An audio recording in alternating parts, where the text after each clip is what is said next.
right. Morning, everybody. Good to go.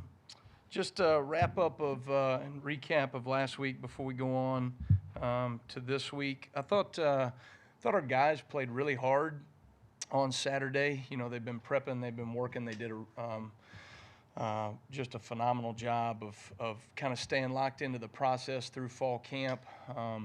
I thought, you know, in fall camp there are days where, and the days can get long. You're competing against your offense day in and day out.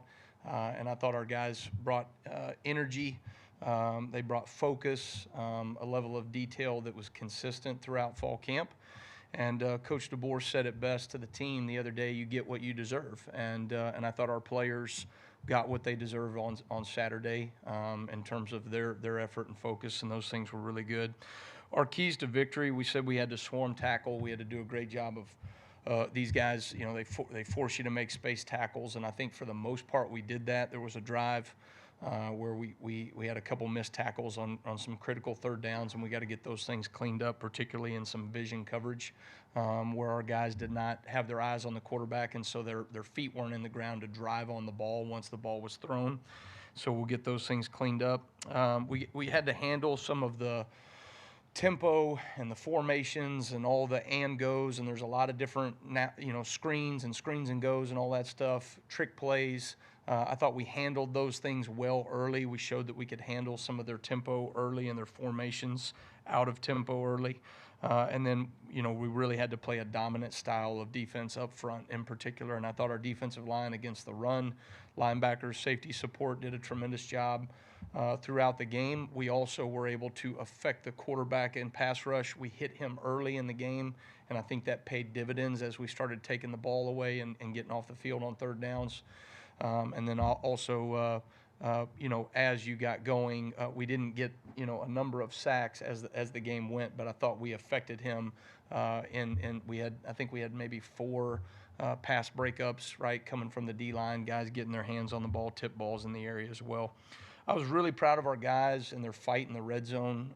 You know, we went on a 22-play drive, which is never fun for a defense, but our guys did a really good job of staying focused during that time.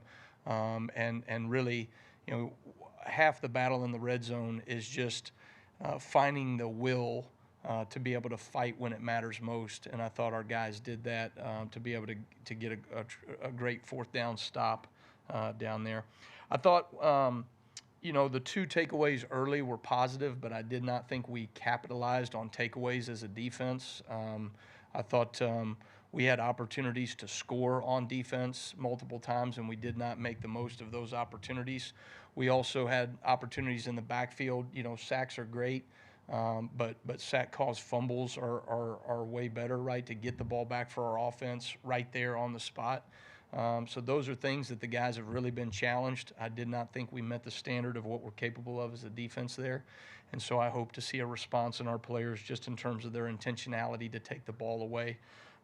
Punching, raking at the ball, all those types of things did not show up to the level that I think we're capable of. So we will make that a huge point of emphasis moving on this week.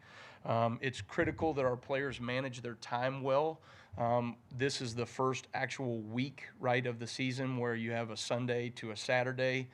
There's a finite amount of hours, and there is a finite amount of work that has to be done, and the work is the work. And if you don't stay ahead, all right, you start falling behind on a Tuesday and Wednesday practice, and then that shows up on Saturday. So our guys got to do a tremendous job getting ready for that. Looking ahead to South Florida, I think this is a team that is very well coached. I think they have a great identity in what they do, particularly with their offense. Alex Golish, I've known for a number of years. I think he does a tremendous job.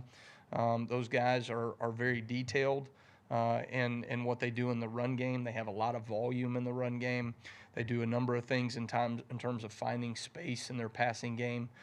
They create space with lateral alignments. You're going to see those big wide splits that we've seen over the last couple of years from this style of offense, and then find different windows in the passing game, be it through the drop back play action or through the RPOs. And so we've got our work cut out for us. I think this quarterback is dynamic. with his feet. He showed that a year ago to us, that he can extend plays, particularly in passing downs with his feet. And so we've got to do a tremendous job of containing him this week. So it'll be a great challenge for our players, and one that we're all looking forward to preparing for. So with that, I'll take questions. You made a ton of substitutions against Western Kentucky, not just on the DL, which is normal, but the linebackers, the DBs. Did you kind of go into the game with a mindset that you wanted to be able to put some grades on a high number of guys? Yeah, I think there's different levels of substitution as the game went on. Right, we felt like as we moved into the second half, the game was in hand, and so you certainly want to get some younger players involved in the game during that time. I think players that showed through fall camp that they could be trusted, that they were what we would call above the line to be able to go in during meaningful snaps in the game. There were players that we knew, younger guys, right, that may make mistakes, but they need to be able to work through those mistakes. And so I think as a staff, it's really important early that you push yourself to be able to get players in games. Because if you don't, right, they can't learn and grow from those experiences as the season goes on, and we're going to need those younger players to continue to elevate their game as the season goes on, and they can only do that if they get some reps. So certainly we're going to try to get people in the game, but we're never going to put a player in that has not shown that he is above the line. When you're taking meaningful snaps. Stay on the right side. Let's go, Charlie. Second row. Yeah, hey, Coach. I want to ask about Quay Rustal. Just what did he show you to not only earn the start on Saturday, but play a bunch of snaps? Yeah, I thought, Quay, so workmanlike in the way he goes about his business. He's not a real vocal guy on the team, but he's a great teammate. Has really kind of leaned into what we're doing from a defensive standpoint with that wolf position. There's a lot of things that we ask that guy to do. He's got to play off the edge. He's got to play in the box as an inside stand-up kind of move around backer. He's got to drop out in coverage. So there's a lot of things that we're asking that guy to do, and I think Quay is a very well-rounded individual. He's gifted from a physical standpoint in terms of his ability to run. He can make space tackles. He can also set an edge at the point of attack. And so just his versatility, I think, coupled with the way that he was able to handle our scheme and all the things that we were going to try to do against Western Kentucky in particular, I thought he was very impressive in the first game. Yeah, Saban Brown getting the start. I mean, obviously you guys have spoken well of him all preseason, but what do you see from him in this one? What did he ultimately do to earn that opportunity? Well, not just Saban, right, but, a number of those other young players played meaningful snaps in the game, which was impressive. Saban, I think Maurice Lindquist has done a tremendous job with those young defensive backs and getting those guys prepared. That's a hard transition to make in 8 months, to go from playing high school ball, right, to playing at this level in college. And so I think those guys were very consistent in their process. They were very detailed. When they made a mistake, they would work to get it fixed. Saban probably from the start of spring ball all the way through fall camp, I thought was the most consistent in terms of fixing issues as they came, consistent in his fundamentals, his approach every single day. And I thought, really he was well deserving to be able to go out there as one of the first 11 to represent our defense. So very proud of the work that he's put into. The challenge to those younger players is they cannot stay the same. They have to continue to elevate their game, their level of focus. One of the great things about, it's a great thing, but it's also a challenging thing in terms of setting standards and expectations. Those standards continue to raise as the season goes on, and so those younger players will have to continue to elevate their game in order to compete at the level that we're going to need them to as we maneuver through the season. James Smith seemed pretty disruptive in the middle. What did you see from him, and how much strides has he made heading into his second season? Yeah, I think I think James has really taken some great leaps in terms of his consistency and what we're doing, playing within the framework of the scheme. I think coming out of spring football, there was too much inconsistency in his game. We really challenged him in the offseason to live within the framework of the defense. He always is going to make plays. He's a special playmaker. He's got that knack, which is what you want to see, right? Then you just have to build some consistency within those things. And I thought, the level of growth from him in that 3-month window from when we finished 8A to when we came into fall camp, I thought he took really great ownership with that. Freddie Roach did a tremendous job as well in that regard. So very pleased with him. Think he's taken steps in the right direction. And again, when you have a guy like that that's a playmaker, you want to get those type of players on the field. We have just 2 more questions. We'll start with Mike here. I think the TV broadcast mentioned an injury to Deshaun Jones, and maybe that's why he didn't play as much. Is that true in terms of maybe his hamstring being banged up, I think, on that? Yeah, Day was battling a little bit this week with a little ding, and so we wanted to be cautious with him, but we felt like there was enough there that he felt good enough on game day that he could go. He had not gotten as many practice reps during the week of preparation, and so we expect him to make a full recovery this week. Finish up on the left with Steven. Coach, among those young players, how did you feel like Red Morgan performed when he got out there, especially in coverage and making tackles also? Yeah, I thought, Red, again, is another example of those younger player that got out there, took meaningful snaps in the game, right? And really, I thought communicated pretty well for the most part. I thought, from a fundamental standpoint, he was relatively consistent. Those things have to grow, right, as you maneuver throughout the season. But one of the things that is exciting about Red is just he did not play hesitant. He pulled the trigger when he needed to. He played fast. And when you have somebody like Red, he's very bouncy. He's very athletic, right? He's very active. He's got a high motor, and that's the type of player that we need to see as he continues to just build more consistency in his game. So I was pleased with what we saw from him first week. All right, thank you, Coach. All right, thanks, guys. Roll Tide.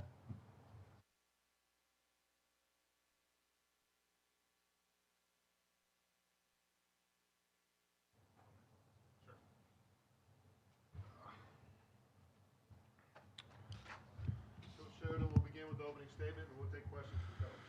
Thanks everybody for being here. Obviously excited, for another opportunity to compete, for our group to improve and get better. Going against another, program that I have familiarity with. I know Coach Golish. I know the toughness that he coaches with, and I know the detail that he emphasizes with his team. Have a lot of respect for Coach Orlando and the defensive coordinator. He's very accomplished. He's very well respected in our profession, and so I know it'll be another tremendous challenge for us. And like I said, I have familiarity with the program and the pride that they have, and the coaches on their staff, and the quality of coaches that they are. So be another great challenge for us, and looking for us to improve from week 1 to week 2. Fire away. Thanks, Coach. Let's go back right side, Jamie. Hey, Coach, what have you seen from Ryan Williams? No debut like that won't get to his head. Well, he certainly has received a lot of attention, throughout his recruitment, and even prior to him actually playing a game here. And so the thing that I would say is he's been the same person, since the day we met him. He's always, he loves football. He loves to work. He's willing to be coached. And so, I think he's hungry to go continue to build off of what he did in the first game. And so I don't envision that being an issue. And he's a great kid and loves football and loves to be coached. And so, we're excited to try to help him get better. And I know Coach Shep's excited to coach him tomorrow. Stand on the right side of Matt. I can kind of guess your answer if I ask for an injury status update on Caden Proctor, but what do you think of Elijah stepping into that spot? I thought he did a nice job. I think, we have confidence in the guys in that room, and you have to be ready when you're called upon. And, Coach Cap does an awesome job, as, you have to, as you cross-train. You train guys at multiple spots, left, right, inside, outside, because you want to make sure that you get your best 5 guys out there, no matter what the circumstances are. And so it's not the first time Pritch has played left tackle. Obviously he's had a lot of reps at that previously. He hasn't had as much, lately. But I thought he did a nice job. He showed toughness. And for him, unexpectedly to have to go in there, I thought he did a nice job. Jump to the left side in front row to Katie. You just talked about improvising. Just what was it like for you on Saturday night when you've been preparing all season to be in the box and had to come down to the field at the last minute and just dealing with that whole situation? Yeah, that was a first, for all of us. I've called games before on the field. I don't think that was but normally when you're going to do that, you're preparing for it. You might mark up your call sheet a little bit different. But I think in those moments, you're just trying to provide calmness to the people around you, let the players know that it's just fine, and you just adjust, you adapt. You prepare so much for all the different, things that may come up in the game, but you also recognize there's going to be times where you have to adjust and adapt and be flexible. You don't necessarily think you're going to be going up and down in the box to the field, but it was just what was required at that time, and so you just do it, and we all have a job to do each and every day, and you try to do the very best you can in that role, just like we asked the players, and so that was really all there was to it. It was really more so, was it going to get fixed, and so just stay put, or no, it's not, and come down. And so that was really more the conversation, is like, how long were the headsets going to be out, and could you just kind of wait it out up in the box until they fixed it? But obviously we thought that they'd be down maybe longer than they were, and so you just hit the elevator, went down a couple floors, and walked out of the stadium. I thought the fans were great. It was rocking. It was, so all good. Back on the right, Ryan. Coach, I know you weren't part of the team last year, but a lot of the people were against USF. What did you see in that game? How much are you using that game? Or are you kind of saying this is a new team, obviously a new quarterback that's playing on your side? Well, I think there's lessons learned, from everybody on, previous experiences. But it's certainly, that was early in the season last year. This is a new group of players. They have a new group, of players of their own. And so, similar coaches, obviously, for them, so I'm sure they'll be watching the film on things that they felt, versus certain people that maybe they had success with.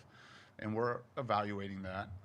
But there was a lot of film after that game as well for us to digest and try to, predict how we think that they're going to try to play us. And so I think you take it all into account. But you also know that every game is a new game. Every season's a new season. And so, what has happened in the past has no impact on what will happen Saturday. It'll be ultimately about the team that plays the best. And so that's what we're really focused on. Go back over to the left side to Steven. Obviously, Coach would have loved to have seen more, but just the efficiency of Milroe in his first game. Can you talk about that there? I thought he did a nice job. I think obviously he was very explosive, and, the thing that I enjoyed, or I was proud of him, was just the communication, between series, what he saw. I thought he saw the game very clearly. We talked about all week with the group, not just Jalen, but the whole team, is improve as the game goes on, and the communication that occurs between series to try to just get better, see how they're going to try to play you, be able to adjust, be able to adapt. And so I was really proud of that. I thought he was calm. He was poised. I thought he was competitive. I thought he showed toughness. It wasn't, a ton of snaps. Obviously, there was, some short scoring drives. And so, but I was proud of how he played. And I know he'll tell you there's still room for growth, which is exciting. And this is really the fun part for coaches, is that you go play a game and you see what you need to work on. You think certain areas where you think the guy's got it, and then it shows up in the game, and maybe it's not quite the habit that you want. And so we're excited to get back on the grass tomorrow. Go to Mike here on the right side of the room. You had 2 other quarterbacks get into the game too, with Ty and Dylan. Just what did you see from them? Obviously, Dylan didn't throw a pass, but just the operation. I thought they were clean. I thought they communicated well. By and large, made the right decisions. There was a couple that we'd like to learn from, but that was the first experience for me with all the guys in our room as far as seeing them compete and being out on the grass, in a game environment. And I was proud of them. I thought they, like I said, they communicated well. They had poise. They led their groups. They moved the ball when they were in there, and ultimately that's their job as quarterbacks. They used their legs.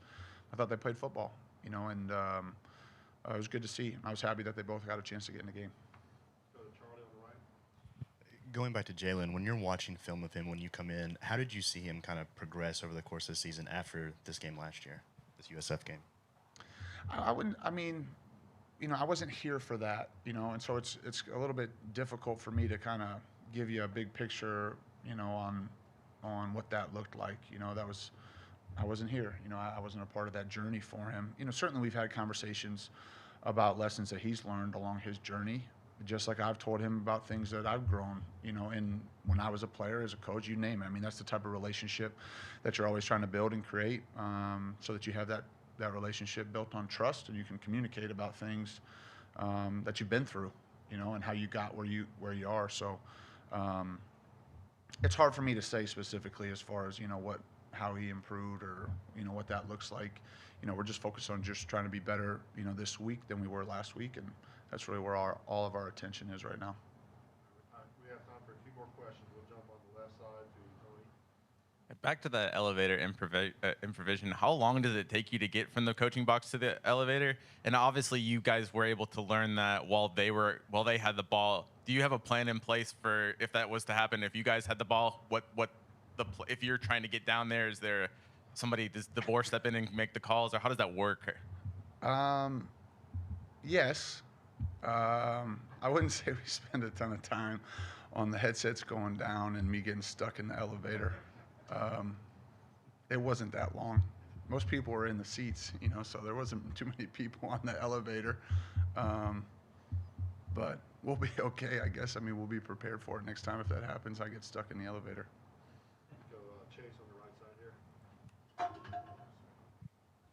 I'm kind of piggybacking off an earlier question here about Jalen, but obviously it's pretty unusual for a starting quarterback to only throw 9 balls and you score 63 points.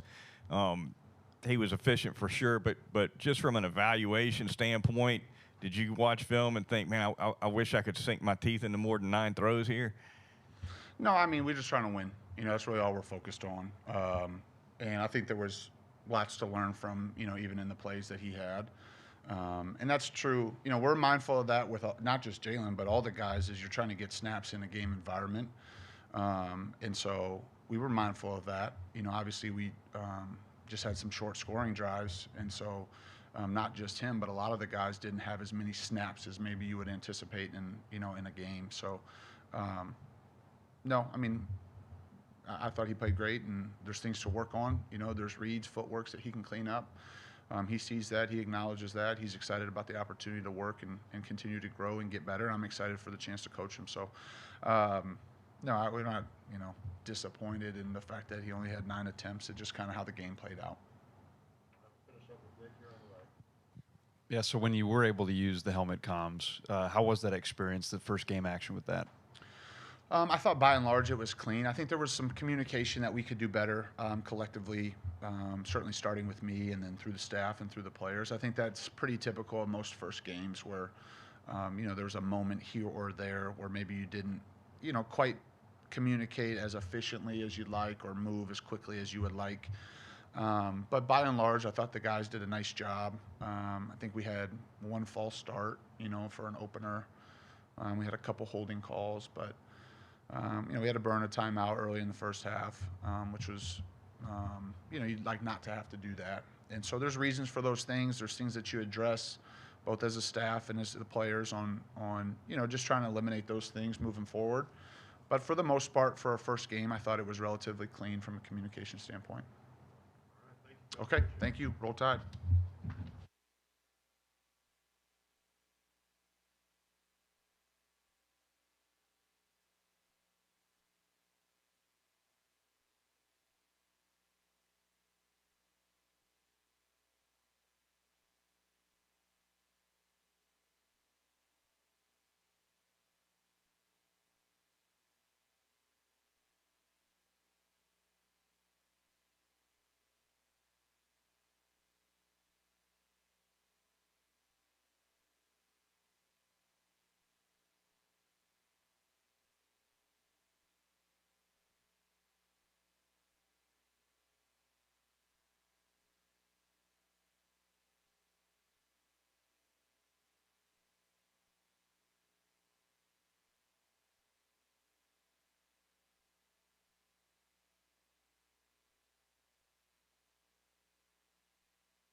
joined by head coach Coach DeBoer. We'll have Coach begin with his opening statement, and then we'll take questions. All right, good morning. Hope we all had a great weekend and working on this Monday, huh? But it was a good weekend for us, and felt good to finally get on the field. Talked a lot about it, and I think you guys were running out of questions to ask at some point here because it was the same ones and not much to go off of with all the new staff. But it was good to get out there on the field, and I thought really pleased with the way our guys just sustained the energy. And I'm not talking about just during the game, but really all week long, and got more and more excited. And then just really from the beginning to the end, a lot of focus.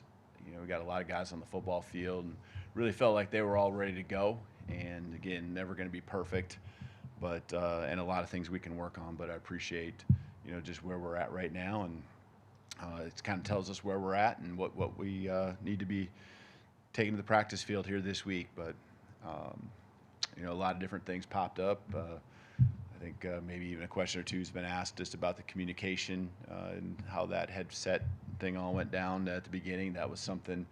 You know, you've had crackles and you've had times where it goes down for maybe 3 seconds, but just really having to change things up there, that was new. I think by play 2, we had our left tackle, left guard, and center all out of the game for play 2. So some interesting moments in there, but, you know, just guys really worked through it, just keeping their poise. That includes coaches, you know, Coach Sheridan having to come down from the press box and then go back up and trying to figure out if you're going to get caught, you know, caught in the middle of that. And, you know, we'll be fine that way. It's just there is a lot of communication that does happen, you know, not just from him to the signalers, but others as well, just getting personnel in the field. So we were fine.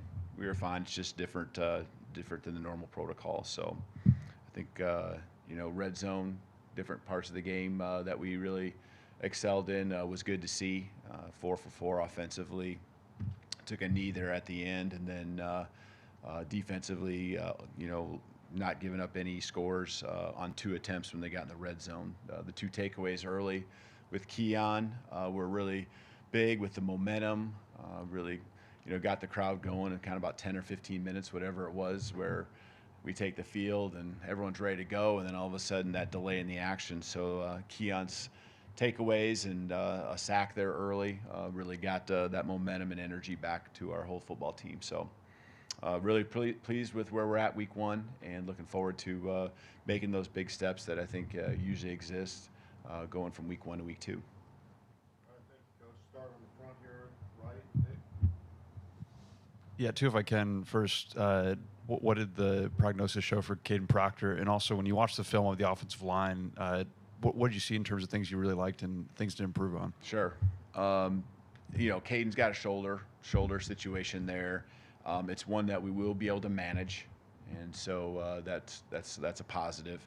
And it was just something as we go through the week that we'll just continue to evaluate. And you know, it probably won't be something early on here we'll be rolling with, but as the week goes on, be something we can continue to evaluate and be hopeful for. When it comes to the offensive line and this, you know, the way they executed, I mean, I give Elijah a lot of credit. You know, has maybe played just a couple practices early in camp at left tackle, and for the most part was at right tackle. And you know, I think, you know, he and Book took some pride in really trying to, you know, have a great game there and you know, kind of rise up in the midst of that adversity. There's, you know, the big touchdown to Justice where we pulled both the right side, right guard, right tackle. That was fun to see because I thought there was some physicality on the front side, you know, and then the pull doing a good job of adapting to what the defense was doing, and the trust that I think exists is probably something that's undervalued. The trust from the first puller to the second puller, and also the second puller to our tailback with Justice carrying the ball. So, you know, that comes through repetition. That comes through talking about it. You know, protection-wise, they got to us early. You know, with this 1 sack, but for the most part, I think our quarterbacks really felt comfortable back there. There was times where we picked up the protection, and I know Jalen had that explosive run there when we were deep in our own territory. That's, a tribute to the offensive line and our tailback all doing their jobs, Jalen trusting it, and when the seas parted, kind of abort the pass attempt and go take off and use your legs, and that's what I love to see from him on that play. Stay on the right, Charlie. You've mentioned how you watched all of Jalen's games last year. Just how did you see him progress after the South Florida game over the course of the season last year? How did he? Okay, I see. From last year's game at this point, yeah. I thought being decisive at the end of the season was something that I was really, wanting to make sure he carried over. Just playing ball, finding ways to move the chains. You get so caught up in this play, you're supposed to read it right to left, or you're supposed to read the safety, and there's so many things with checks.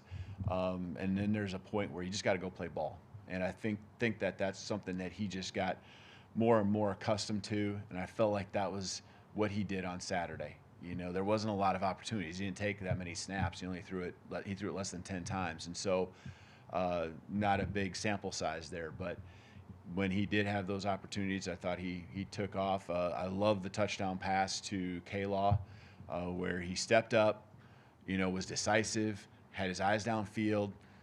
He can run with the football, but hit the eyes of the defense being on him, flipping it out there and making a really accurate pass. And again, those are things that are undervalued. K-Law being able to attack the ball and hit it on the run, kind of having a feel of where the defense was at. There's people at his legs, K-Law's legs. And so that's the difference between a 6, 7, 8, 10-yard gain and a touchdown. So just little subtleties like that, I think, were things I was impressed with Jalen. And, couple times here and there. You only had 2 incompletions, and so you're really getting down to what can we have done on those 2 incompletions. Communication, just always trying to make that better. I thought it was really good, but always trying to make it better. Communication to the line, all the way across the board. Coming on the sideline, I really enjoyed getting with him on the sideline. Thought he was really locked in. The iPads and all of that. I really thought he utilized that to his advantage along with the rest of our staff, both sides of the ball.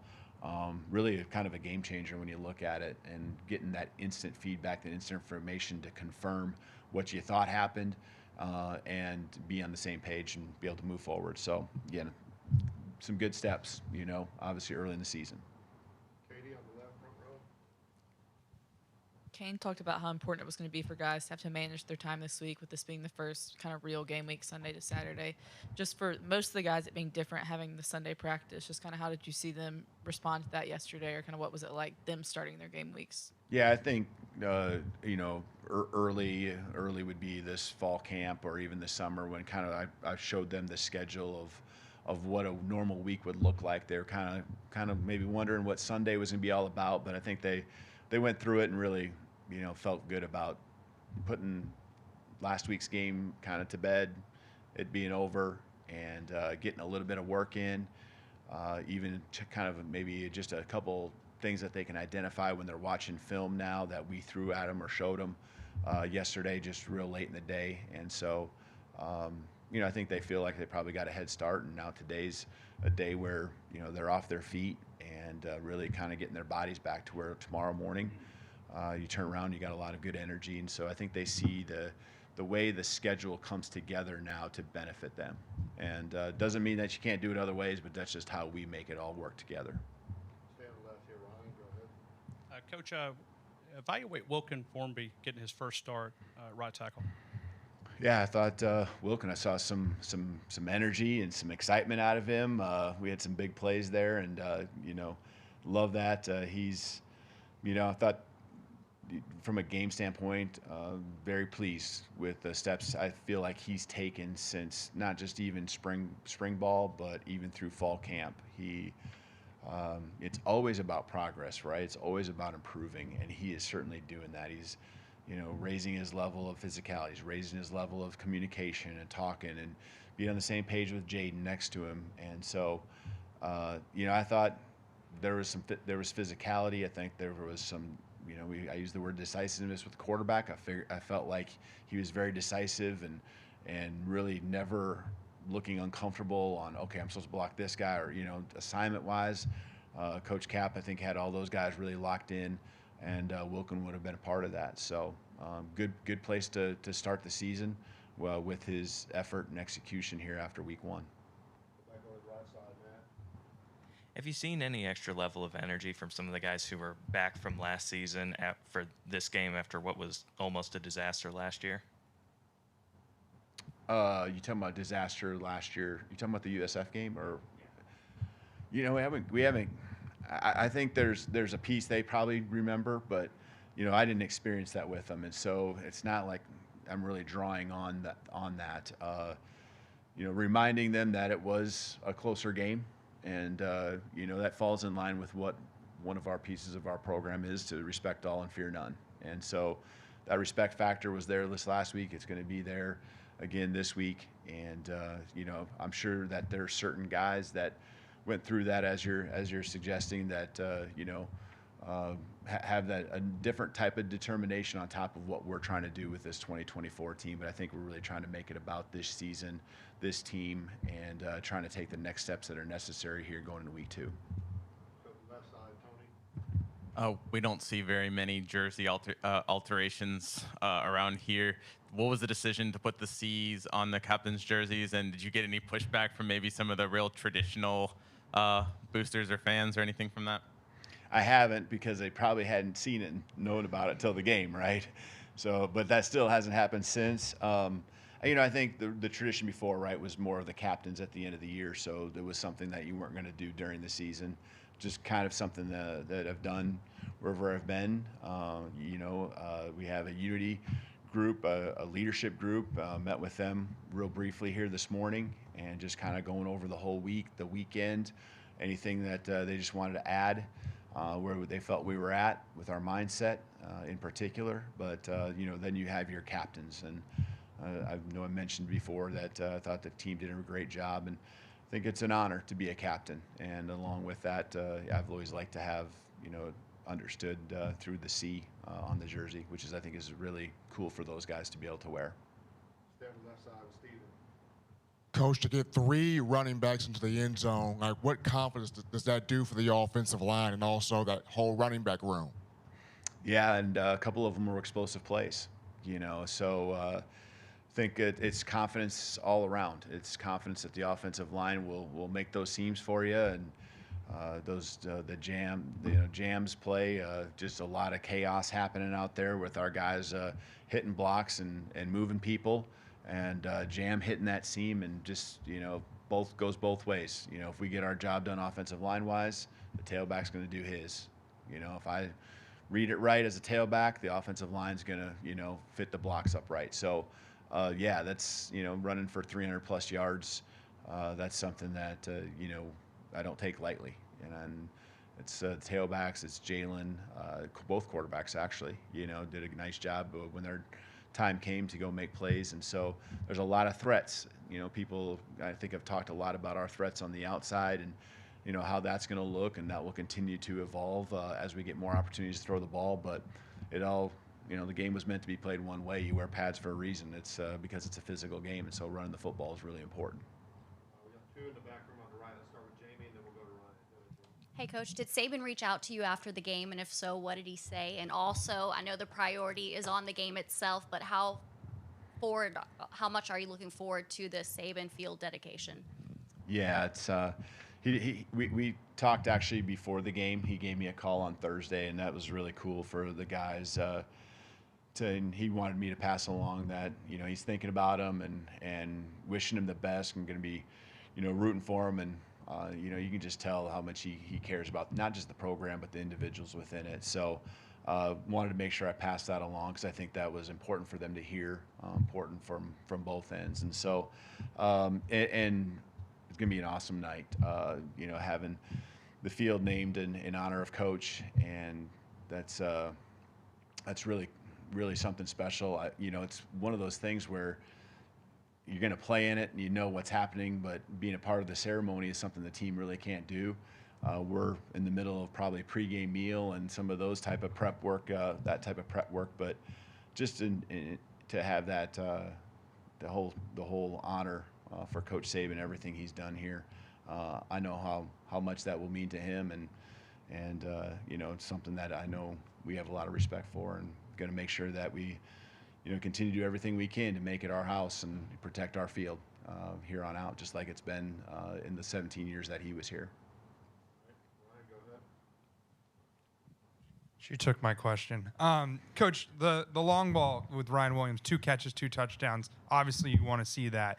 Do you ever worry about a home run ball? And when stuff gets hard, in the past, maybe stuff gets hard and you can't make those short passes because you rely on the home run ball. What's your thought on that as the season progresses? Yeah, no, I mean, that's just part of the progression, you know, and the progression took Jalen to Ryan. That's not the beginning of the progression on the first touchdown, and in particular, well, both of them. It was a later part of the progression, you know, and that says a lot about a lot of things. It says that the line did a good job protecting and giving him time with our tailback, and then in both of those routes concepts, Jalen really working through the read and working till the very end. It might not have been the very last on one of them, but it again says a lot, you know, just thinking about Jalen and getting to Ryan, especially on the second touchdown. You know, that's coming across the middle, putting it where it needed to be. Confidence, you know, as a receiver when you're running across the middle like that your quarterback's, you know, not going to put you in a bad spot, so Ryan can just focus on the football, and, you know, then breaking tackles too, 2 guys right there. So I don't feel like we rely on the long ball. I don't feel like that's what our offense is about. I feel like it's a progression, but there are usually big play opportunities that are built within almost, you know, really most of the concepts that we have, you know, and situational stuff too. You know, you're trying to move the sticks and you only need a few yards. Maybe there's not as many balls that are going to go down the field. That's just situational awareness for our quarterback and also our play caller. But we want that. We want that threat. We want the defensive coordinator, the defensive side of the ball that we're facing, to always be fearful of someone could get down the field behind them. And that helps us stretch both horizontally and vertically the coverage that we're seeing. We got time left for just 2 more questions, so we're going to start on the left here with Joe. Coach, South Florida's known for its tempo. What's going to be the team's approach, and how are you preparing for that this Saturday? Yeah, you know, we saw changes of tempo this last week, and that's something, you know, that we'll be certainly focused on. It's hard to simulate that in practice. We do have, I think, different ways you can do that within your scout team, and, you know, communication, substitutions. You got to be really on your game as a coaching staff, and the players being ready to find those opportunities where you can sub in, whether it's a different package or just someone needing a breather. You know, and then being able to get your cleats in the dirt and being able to be ready to, when the ball snap, get off the ball.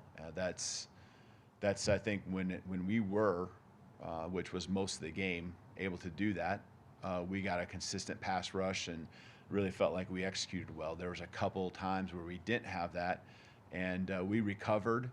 We kind of overwhelmed them sometimes this last week, but we need to make sure just we're always ready to play. And, you know, you need to get that first step on guys, and so that's what a tempo is trying to do. It's trying to catch you off guard. It's trying to not let you play fast or tire you out. And, you know, Coach Womack, he's seen it, and he's very experienced, so is our staff.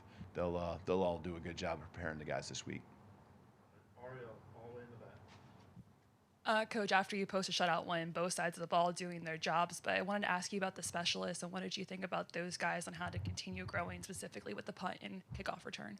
Yeah, that was, you know, Burnup's just had a really good fall all in all, and it did not surprise me that he was over 50 yards per kick. You know, did a nice job all night long. The snaps were all really good, made all our kicks, the coverage units and everything. Got more touchbacks even as the game was going on. So I think our guys just got more uncomfortable.